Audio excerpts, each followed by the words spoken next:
ये whipping cream है, आप घर पे भी बना सकते हैं।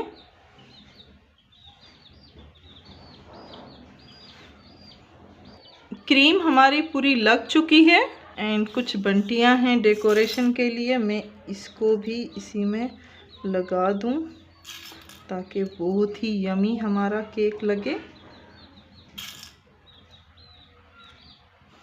एंड कुछ कुछ साइड से भी लगाइए।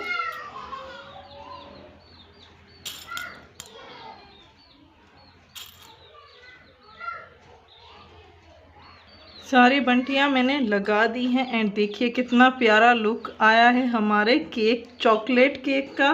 तो अब इसके ऊपर थोड़ा सा चॉकलेट और हो जाए तो और ज़्यादा बहुत ही यमी लगेगा।